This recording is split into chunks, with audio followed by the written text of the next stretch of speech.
এটাই দেখতে পাচ্ছেন, এটাই হচ্ছে মির্জাফরের কবর। এটা হলো মির্জাফরের কবর। করেছেন 3 বছর 1821 থেকে নিয়ে 24 অবধি। 3 নম্বর কবর যেটা আছে হুমায়ুন যার কাকা, নাম কিন্তু আলিজা, 11 বছর নবাবি করেছেন 1810 থেকে নিয়ে 21 অবধি। দেখুন ওখানে লেখা আছে। হাজারদুয়ারির ভেতরে যখন যাবেন এসব নবাবদের ছবিগুলো আপনারা দেখতে পাবেন। আচ্ছা, এটা হাজারদুয়ারির সামনে যে সাদা বাড়িটা দেখবেন বলা হয় ইমাম বাড়ি, ইনি বানিয়েছিলেন। এনার নাম আছে নবাব নাজিম ফেরাদুনজা। যেরকম প্রথম কবর দেখালাম হুমায়ুন জা, তার ছেলে এটা ফেরাদুনজা নাম আছে, হুমায়ুন জার ছেলের কবর এটা। চলেন সামনের দিক করে এটা এটা কার? এটা বলবো। মির্জাফরের 5টা ছেলে ছিল, সব থেকে বড় ছেলে ছিল মিরন। মিরনের কবর দেখতে গেলে যেতে হবে বিহার রাজমহলে কবর আছে। এই মিডিল লাইনে 4টে ছেলের কবর আছে। ওটা মুবারক দাউলা আছে, তারপরে আশরাফ দাউলা আছে, তারপরে সাইফুদ্দাউলা, এটা নাজেমত দাউলা। এখানে পরস্পর 4টে ছেলের কবর আছে। আর একটার দেখতে গেলে যেতে হবে বিহার রাজমহলে কবর দেওয়া আছে। এখানে 4টে ছেলের কবর। মির্জাফরের কবর কোটা? হ্যাঁ, এটা মির্জাফরের কবর। সামনে সামনে সাদা কবরটা, এটাই দেখতে পাচ্ছেন, এটাই হচ্ছে মির্জাফরের কবর। এই সাদাটা এখানে দেখো একটু। এটা হচ্ছে মির্জাফরের কবর। পাশে দুটো হচ্ছে কাকার কবর, ওনার নাম নজব খান, এর নাম নজাপি খান। মাঝখানে সাদা কবরটা মির্জাফরের, মীর মোহাম্মদ জাফর খান, শর্ট নাম মির্জাফর। যেরকম 1757-তে নবাব হয়েছিলেন, 1765 সালে মারা যান। ইনি 8 বছর নবাবি করেছেন। এটাই মির্জাফরের কবর আছে, সাদা কবরটা। আচ্ছা, এই কবরটা হচ্ছে মির্জাফরের বাবা, নাম কিন্তু সৈয়দ আহমদ হুসেন নাজাফি। এরা কিন্তু নজব দেশের লোক ছিলেন, এখানকার না, বলে এদের টাইটেলটা নাজাফি। মির্জাফর মুর্শিদাবাদে 3টে বিয়ে করেছিলেন। দেখেন ওখানে প্রথম বউ সাহা খানম নাম আছে।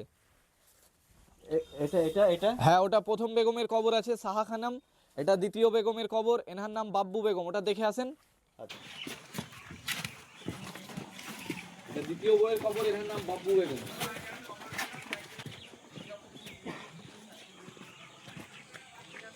এটা গাছের গুড়ায় যে দুটো ছোট ছোট কবরগুলো, এগুলো কিন্তু পায়রার কবর আছে।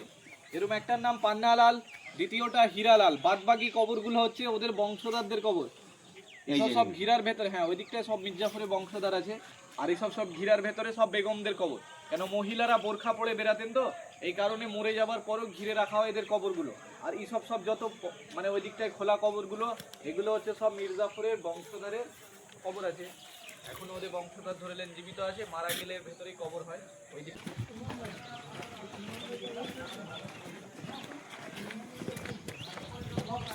এটা এটা কার? এটা হ্যাঁ, এটা মির্জাফরের 7ম বংশধর, এনার নাম নাসির আলী মির্জা। কবরটা পুরনো ছিল, পরে এসে না বংশধর নতুন করে আবার বাঁধি দিয়ে গেছেন।